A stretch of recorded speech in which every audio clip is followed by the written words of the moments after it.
tonga niatrika ny raharaham-pitsarana momba ny adi-tany propriété dite manambona TF22 506 B eny Mandamaka commune Lasoura tetsy amin'ny tribonaly Anosy salle 7 androany alatsinainy 2 septembre 2024. Nisy olon-teny Andramatoa Raely manana anontany Joro moa zany satria naharay fiantsona ao tribunal civil Anosy ao ny septembre 2 septembre zany 2024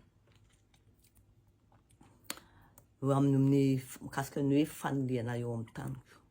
Tsy nety voatonona nefa ny anaran'izy ireo na dia efa niandry hatramin'ny farany aza. Rehefa nanantona ny tompona andraikitra dia nalefa ny tany amin'ny salle 113. Scientifique sa le mikasika ny tany manambona dia tapitra le tao amin'le salle 7 dia nantona mihitsy le responsable tao dia asaina ny 113 indray zay no mandeha fa sans rouler tao indray ho zany le dossier anay to naka ny plantation zay sahirana be non-justement plantation sahirana be dia fisakana zany zay dia zao indray mahazo anay convoqué zay tonga dia hoe tsy ao anaty sans rouler ao anatin'ny listre ny tsaraina ny dossier anay.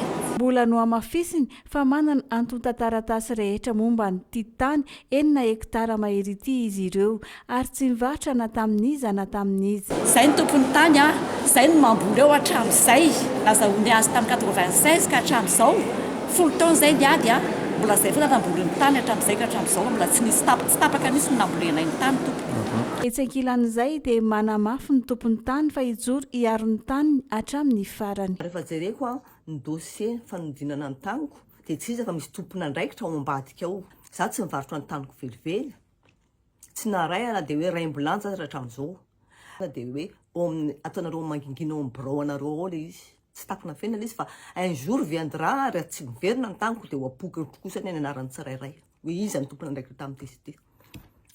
Satria le tany mananjina kosa mananjina ny hafa nga manginina fa za tsy azonareo ampanginina amin'izany ahako hijoroko le izy.